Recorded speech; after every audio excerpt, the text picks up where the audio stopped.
The enormous chamber of the Galactic Council buzzed with worried voices. Representatives from 37 spacefaring species filled the tiered seating that curved in a perfect circle. Light from 3 artificial suns hung overhead, casting a soft blue glow on the gathered beings. At the center of it all stood Captain Frank Miller, his human frame looking small compared to many of the alien delegates. Despite his plain blue uniform and lack of decorative additions worn by other species, his posture remained straight and confident. "The data is clear," Frank said, pointing to the holographic display floating above the central platform. "Our long-range sensors detected this energy signature 3 months ago. It's moving toward populated space at an alarming rate." The display showed a pulsing red mass against the backdrop of star charts. Even to untrained eyes, the way it consumed everything in its path was troubling. High Counselor Jex of the Zolaxians raised a long, thin arm. His gray skin wrinkled around his 3 eyes as he frowned. "Captain Miller, while we appreciate Earth's concerns, your species has been spacefaring for barely 2 centuries. Some of us have navigated cosmic phenomena for millennia." Murmurs of agreement rippled through the chamber. The Zolaxians were among the oldest council members, with technology so advanced it seemed like magic to newer species. Frank kept his voice steady. "With respect, Counselor, this is unlike anything in your records. Our scientists believe it could be an artificial construct, possibly a weapon left over from before recorded history." Admiral Krex of the Vesperi stood up suddenly. The insect-like being's exoskeleton clicked as he moved. Standing nearly 7 feet tall, his mandibles twitched in what humans had learned was a sign of annoyance. "This is precisely why humans were the last to be admitted to the Council," Krex said, his translator converting the clicks and chirps into smooth words. "Always seeing threats where there are none. Your species' history of constant warfare has made you paranoid." Frank felt his cheeks warm but kept his expression neutral. This wasn't the first time humanity had been called the warrior children of the galaxy. Yes, human history was filled with conflict, but they had learned from it. They had grown. "We're simply suggesting preparation," Frank said. "Evacuation plans for systems in the potential path, research into defensive measures. If there were truly danger," Admiral Krex continued, "species with thousands of years more experience in space would have already determined the appropriate response. Your suggestion implies we are incompetent." The Vesperi were known for their pride. As the primary military force of the Council, they took any security concern as their domain. High Counselor Jex raised his hand for quiet. "The Council appreciates Earth's vigilance, Captain Miller. However, we believe this energy signature will naturally disperse before reaching inhabited space. We have seen similar phenomena before." Frank wanted to argue, but he knew that tone. The decision had been made. The Council, with their collective thousands of years of space exploration, had deemed the threat not worth addressing. "I hope you're right," Frank said simply, gathering his data pads. "Thank you for your time." As he left the central platform, he heard whispers from various delegates. Humans and their endless worrying. Did they not nearly destroy their own planet several times? Always preparing for war? Frank kept walking, his back straight. Let them talk. The human embassy was much smaller than those of other species, but Earth had made it comfortable. Plants from home filled the corners, and the walls displayed shifting images of Earth's natural wonders: oceans, mountains, forests, and deserts. Frank found Dr. Lisa Ward in the science wing, surrounded by holographic models of the energy signature. Her dark hair was pulled back in a practical ponytail, and she'd been so focused on her work that she hadn't noticed the small stain of coffee on her lab coat. "Let me guess," Lisa said without looking up. "They said thanks but no thanks and called us paranoid." Frank sighed and sat down heavily in the chair across from her desk. "Pretty much. Jex thinks it will disperse naturally. Krex took our concern as an insult to Vesperi military intelligence." Lisa finally looked up, her brown eyes sharp with frustration. "That's the problem with species that have been stable for so long. They forget what it's like to evolve under constant threat. They called it cowardice," Frank said. "I call it prudence."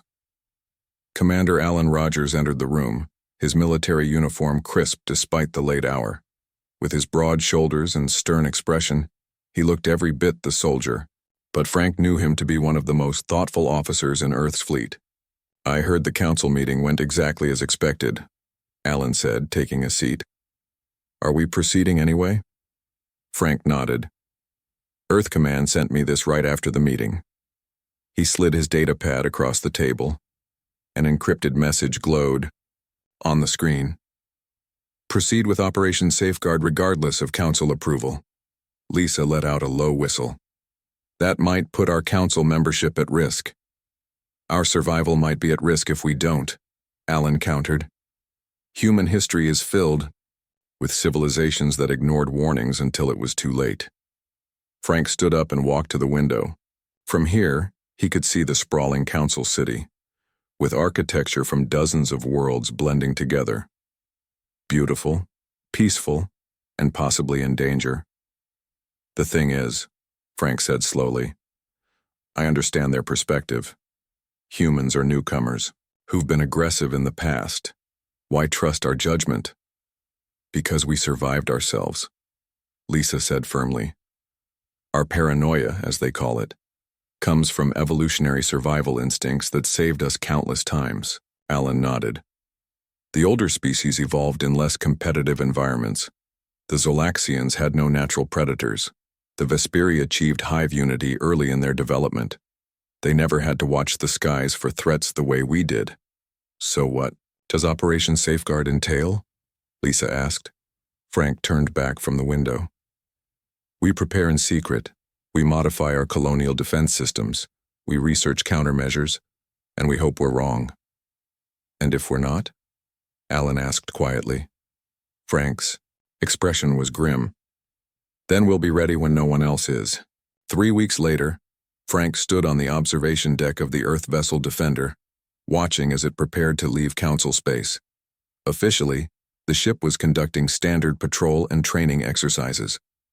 Unofficially, it carried Dr. Ward's research team in prototype defense technology. His communication pad buzzed with an incoming message from Admiral Diane Bennett, Earth's highest-ranking officer. "Captain Miller, I've reviewed your council meeting records," her message read. "Their dismissal was expected but concerning. We're dispatching additional research vessels under similar cover stories. Keep me updated on Dr. Ward's progress." Frank sent a simple acknowledgement and turned back to the viewport. The vast emptiness of space stretched before him, beautiful and terrifying at once. Somewhere out there, the red mass continued its approach. A junior officer approached with a respectful nod. "Sir, Dr. Ward would like to see you in Lab 3. She says they've made progress on identifying the energy signature's composition." "Tell her I'm on my way," Frank replied. As he walked through the corridors of the Defender, Frank thought about Earth's long history of facing disasters, both natural and self-inflicted. Perhaps the Council was right. Perhaps humans were too quick to see threats. Or perhaps just this once humanity's cautious nature might save them all. What the Council called cowardice might just be the galaxy's best hope. 6 months passed. The energy signature grew stronger and moved faster than predicted. The Galactic Council maintained their position that it would disperse naturally before reaching inhabited space. Meanwhile, humans had been very busy. The Luna defense complex orbited Earth's moon, its massive structure hidden from casual observation by advanced cloaking technology. Inside the main command center, Fleet Admiral Susan Carter studied the latest reports with a deep frown on her face. "The signature has accelerated again," she told the officers gathered around the holographic display. "At this rate, it will reach the outer colonies 3 months earlier than we thought." Commander Alan Rogers nodded grimly. "The Council still refuses to acknowledge the threat. Their latest statement calls it a passing cosmic event of no concern." Susan brushed her gray-streaked hair back from her face. Despite being in her 60s, she moved with the energy of someone decades younger. Years of military service had left her with a straight posture and sharp eyes that missed nothing. "Show me our current defense capability," she ordered.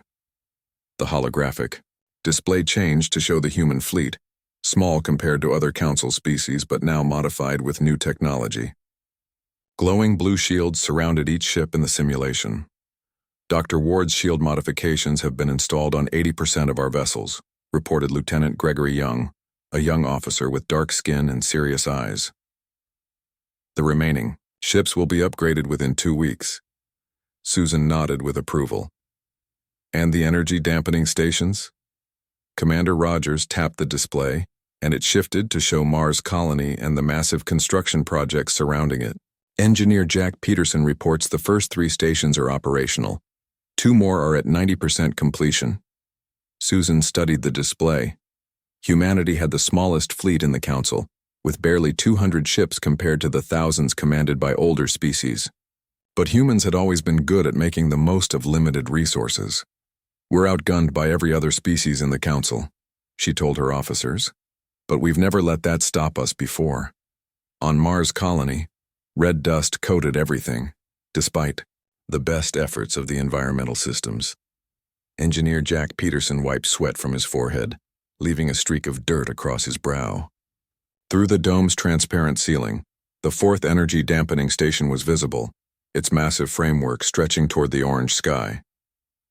Power flow is stable, reported his assistant Karen Willis. We're ready for the first full-scale test. Jack nodded, his eyes never leaving the monitoring screens. Begin test sequence. The station hummed to life, drawing power from Mars's geothermal generators. Energy readings climbed steadily on the monitors. Governor Blake is on the line. Again, Karen said quietly. He's complaining about the resource allocation. Jack sighed. Mars Colony's governor had been against the project from the start, seeing it as a waste of resources that could be used for expanding the colony instead. Put him through, Jack said. Governor Blake's face appeared on the screen, his expression already set in disapproval. Peterson, I've just reviewed the latest power consumption reports. This project is draining 40% of our total output. Governor, we've been over this, Jack replied patiently. These stations could be our only defense against a threat the Galactic Council doesn't even acknowledge, Blake interrupted. We're straining our resources because Earth Command is seeing ghosts. Jack took a deep breath. Every civilization that ignored existential threats because they were inconvenient ended up in our history books instead of our future. The governor's face reddened. That's dramatic even for you, Peterson. Sir, with respect, human history is full of examples. A loud alarm cut through their conversation. Karen called out, "Energy spike in the dampening field, it's working better than expected." Jack turned back to the governor. "I need to handle this, but please remember, Governor, preparation isn't paranoia when the threat is real." He cut the connection before Blake could respond and turned his attention to the readings. The station was performing beyond expectations, creating an energy dampening field that could theoretically slow down the approaching entity. "Send these results to Dr. Ward immediately," he told Karen, "and prepare for continuous testing. We need to be ready." In the diplomatic quarter of the Council's capital city, Captain Frank Miller was summoned to an emergency session. As he entered the massive chamber, he could feel the tension in the air. High Counselor Jeck stood at the central platform, his 3 eyes narrowed in what Frank had learned was anger. "Captain Miller," Jex began without greeting, "the Council has received disturbing reports of unauthorized military activity in human space." Frank kept his expression neutral. "We regularly conduct defense exercises, Counselor. This is within our rights as Council members." Admiral Krex of the Vesperi stepped forward, mandibles clicking rapidly. "Exercises do not involve constructing massive energy dampening stations or modifying your entire fleet with new shield technology." So they knew. Frank had expected this eventually. The Council had spies everywhere. "We are improving our defenses," Frank admitted. "This is internal, human security policy." "It is creating panic," Jex exclaimed. "Other species are beginning to question why humans are preparing so intensely. Some are even beginning to wonder if you know something the Council does not." Frank stood his ground. "We presented our concerns about the energy signature 6 months ago. The Council dismissed them. We respect the Council's decision not to act, but we must take our own precautions." A murmur spread through the chamber. The Zolaxian representative raised his voice to be heard over the noise. The Council formally reprimands Earth for these actions. Further military buildups could result in sanctions or even suspension of your Council membership. Frank felt a flash of anger but kept it hidden. We'd rather be embarrassed but alive than dignified and extinct. The Vesperi admiral's mandibles clicked in what humans had learned was their version of a sneer. This is why humans will never be taken seriously. Your species lacks the courage to face the universe without constantly cowering. As Frank left the chamber, his communication device buzzed with an incoming message from Dr. Lisa Ward. Major breakthrough. Meet at the embassy ASAP. The human embassy's science wing was in a state of controlled chaos when Frank arrived.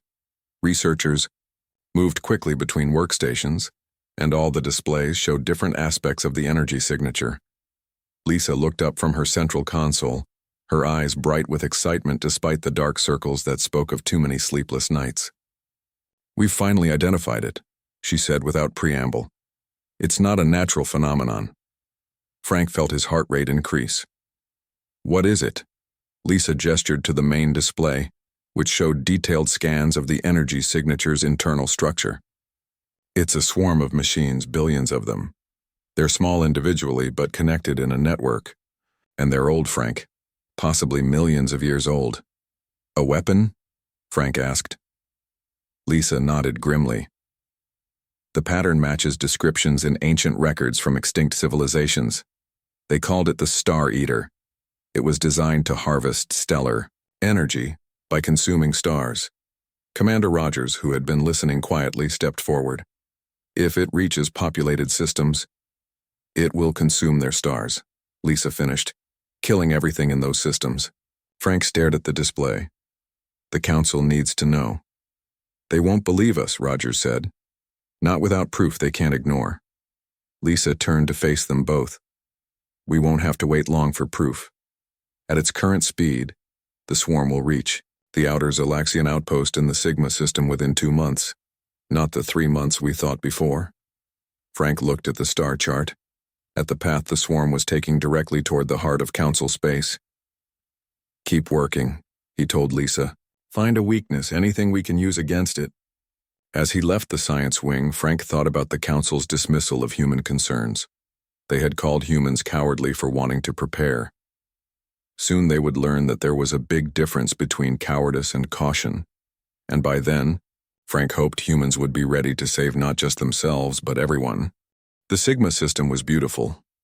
3 planets orbited a golden sun, with the outermost world hosting a small Zolaxian research outpost. The 50 scientists stationed there studied cosmic radiation in peaceful isolation, far from the politics of the Galactic Council. None of them survived first contact with the swarm. The emergency signal reached the Council 3 days after the outpost went silent. By then the star was already dimming, its golden light fading as billions of tiny machines drained its energy. In the Council chambers, panic replaced the usual calm deliberation. Species that had existed in peace for millennia now faced an existential threat. High Counselor Jack stood at the central platform, his gray skin paler than usual. The holographic display behind him showed the Sigma system, where darkness was spreading as the star died. "The energy signature has revealed its true nature," he announced to the gathered representatives. "It is a machine swarm of unknown origin. It has consumed the Sigma star. All life in the system is lost." Murmurs of fear spread through the chamber. Captain Frank Miller watched from his seat, feeling no satisfaction in being proven right. 50 lives had been lost, the first casualties of what could become a galactic disaster. Admiral Krex of the Vesperi stepped forward. "We have dispatched our battle fleet to intercept the swarm before it reaches more populated systems. The Vesperi Empire has faced many threats in its long history. We will destroy this one as well." Frank exchanged looks with Commander Rogers, who had joined him for this emergency session. They both knew what the Vesperi didn't yet understand. Conventional weapons would likely be useless against the swarm. 3 days later, the Vesperi fleet engaged the swarm at the edge of the Sigma system. Over 500 warships, the pride of the Galactic Council's defense forces, opened fire with their most powerful weapons. The results were devastating for the Vesperi. The swarm absorbed their energy weapons and simply flowed around physical projectiles. Within hours, 30 Vesperi ships had been consumed, their energy added to the swarm's growing power. The fleet retreated in disarray, something no living being had ever seen the proud Vesperi do before. The emergency council session that followed was chaotic. Fear had replaced confidence. Species that had looked down on humans for their paranoia now faced the reality that preparation might have been wise after all. Council High Commander Vex, a tall Vesperi with battle scars across his exoskeleton, addressed the chamber. Our weapons had minimal effect against the swarm's adaptive shielding, he admitted, mandibles tight with tension. We need time to develop effective countermeasures. Meanwhile, we must evacuate all systems in the projected path. The display showed that path, cutting through some of the most densely populated regions of Council space.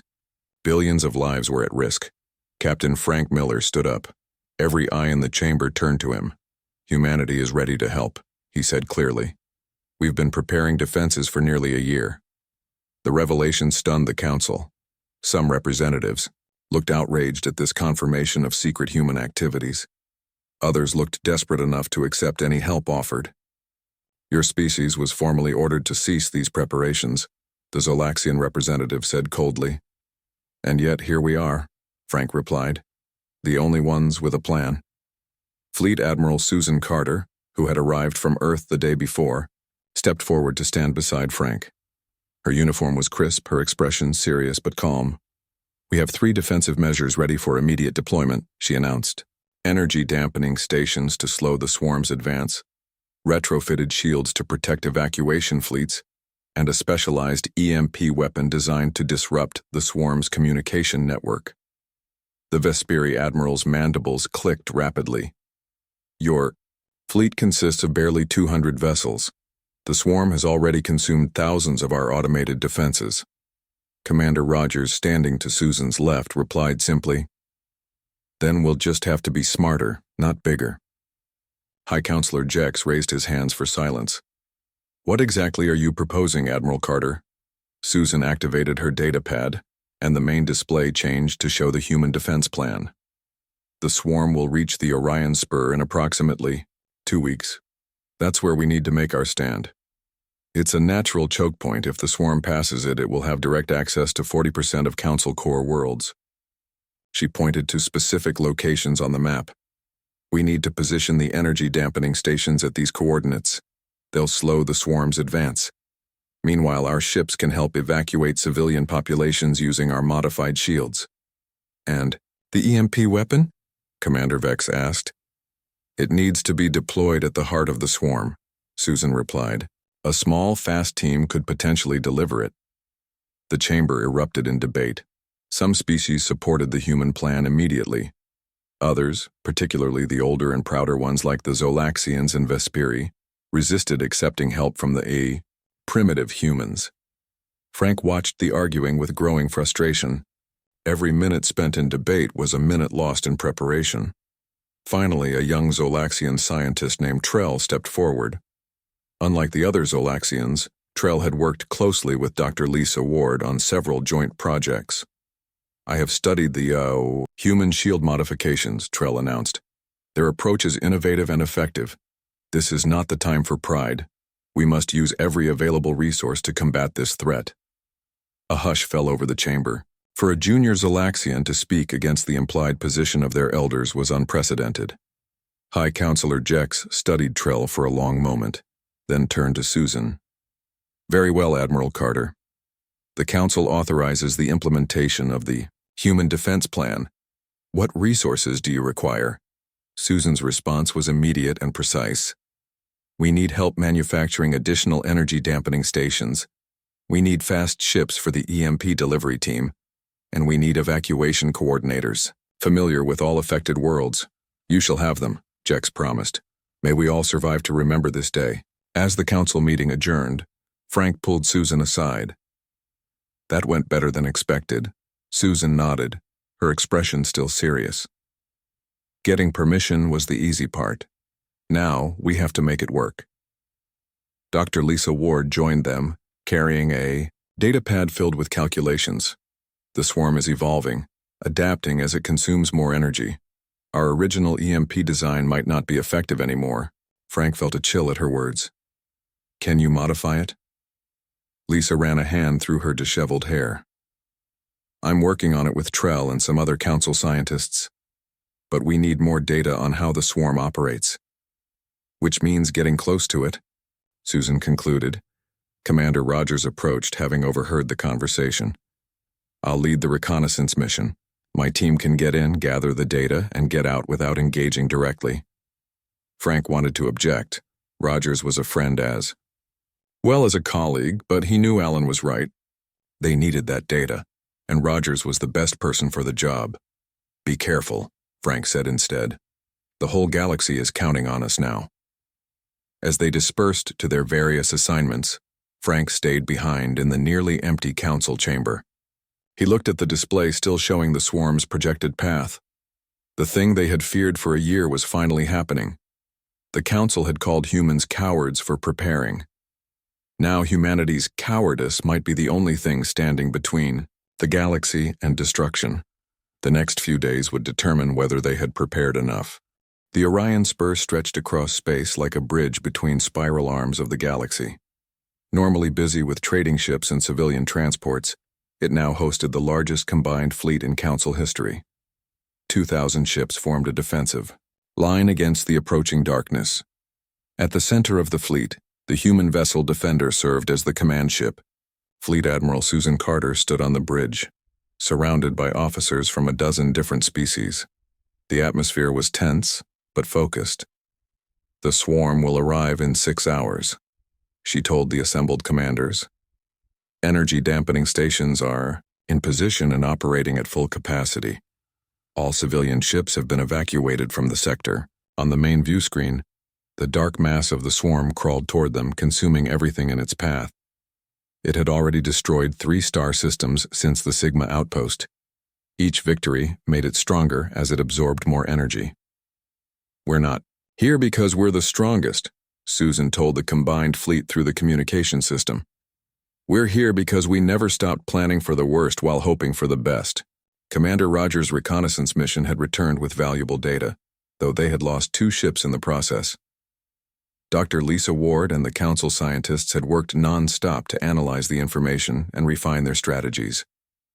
Lisa now stood beside Susan, tired but determined. The swarm operates as a unified network, she explained to the commanders. Each machine is simple, but together they form something like a distributed brain. They communicate through energy pulses. Which is why the EMP weapon might work, Susan added. If we can disrupt their communication, the swarm might become disorganized enough for us to target its core units. The Vesperi commander Vex clicked his mandibles thoughtfully. Your strategy is sound, Admiral. The Vesperi fleet is ready to follow your orders. Coming from the proud Vesperi, this was an extraordinary statement. Susan nodded with respect. Thank you, Commander. Together we will protect our homes. The battle began exactly as predicted. The swarm reached the first energy dampening station and slowed, confused by the interference in its communication network. The combined fleet launched the first attack, targeting the edges of the swarm with modified energy weapons. For a brief moment, hope surged through the fleet. The swarm's advance had slowed. The weapons were having some effect. Then the swarm adapted. It reorganized, forming dense clusters that pushed through the dampening fields. Its outer layers absorbed the energy weapons and grew stronger. In the command center of the Defender, Susan received the reports with growing concern. The swarm is learning faster than we anticipated, Lisa said, studying the data. It's already neutralizing the effect of the dampening stations. Susan turned to Rogers. It's time for the EMP weapon. Is your team ready? Rogers nodded, his face set with determination. 6 ships, our fastest and most maneuverable, will deliver the weapon to the heart of the swarm. This is a volunteer mission only, Susan reminded him. The chances of return are— We all volunteered, Admiral. Rogers interrupted gently. We know the risks. Susan placed a hand on his shoulder briefly. Good hunting, Commander. As Rogers left to join his team, Susan returned to coordinating the main fleet. The human ships, with their modified shields, formed a protective screen around the evacuation vessels still leaving the area. The Council warships engaged the swarm directly, trying to slow its advance.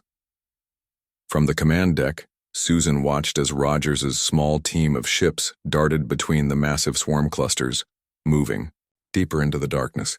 Their mission: place the EMP device at the center of the swarm where scientists believe the oldest and most important control units existed. They've reached the midpoint, reported Lieutenant Young, tracking the mission. Minimal resistance so far. Susan allowed herself a small moment of hope. Perhaps this would work after all. Then everything went wrong. Jack Peterson's voice came through the communication system, tense but controlled. Admiral, the swarm is changing its tactics. It's forming a barrier around its center. From his position, at the Mars monitoring station, Jack had the best view of the entire battlefield. The holographic display showed Rogers' team now surrounded by a thickening wall of machines. Rogers, abort the mission, Susan ordered immediately. Get your team out of there. Commander Rogers' voice came through with static. Negative, Admiral. We're too close to turn back. 3 of our ships are already damaged. We need to finish this. Susan wanted to argue, but she knew Rogers was right. The fate of billions depended on this mission. Understood, Commander. Complete your objective. The minutes that followed were the longest of Susan's life. The main fleet continued its battle, but all attention was on the small group of ships now fighting their way to the heart of the swarm. They've reached the central cluster, Jack reported. Deploying the EMP device now. On the screen, a small, bright dot appeared in the darkness, the EMP weapon ready for activation. Then Lieutenant Young called out, "We've lost contact with 2 ships. The remaining vessels are taking heavy damage." Rogers' voice broke through the static.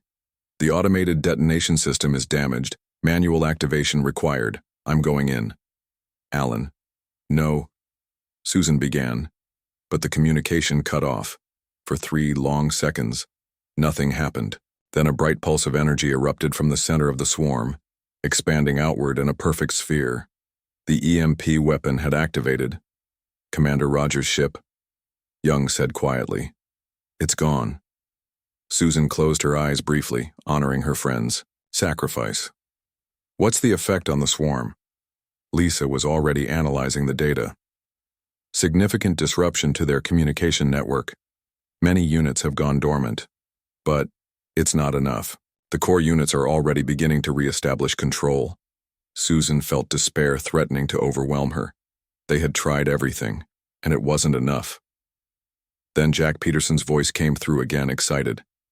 "Admiral, I have an idea." "Reprogramming. The swarm?" The Vesperi Admiral's mandibles clicked in disbelief. "That's impossible." Susan looked at Jack's plan on her datapad. It was risky, maybe even desperate. But they had no other options. "We can use the EMP platforms as transmission nodes," Jack explained through the communication link. "The swarm's control units are temporarily vulnerable. If we can upload a new directive to them before they fully recover." Dr. Ward had already started working on the code. "It's possible," she confirmed. "The swarm is designed to follow core programming. If we can change that programming, the alternative is watching it consume every star in the galaxy," Susan said firmly. "We're doing this." With or without the Council's approval, the humans proceeded with Jack's plan. The remaining ships positioned themselves around the confused swarm, each carrying a reprogramming node designed to transmit the new code. For 3 agonizing days, nothing seemed to change. The swarm remained disorganized but still dangerous, occasionally consuming ships that ventured too close. The evacuation of nearby systems continued, with billions of beings fleeing their homes. Then on the 4th day, Lisa noticed something strange. "Admiral, look at this," she called, pointing to her monitor. "The swarm's energy consumption pattern has changed." Susan studied the readings. "What does it mean?" "They're no longer targeting stars," Lisa said, amazement in her voice. moving toward gas giants instead, uninhabited gas giants. Across the command center, officers checked their own readings with disbelief. The swarm was changing course, moving away from populated systems toward the outer planets of nearby systems. It worked. Jack's voice came through, filled with wonder.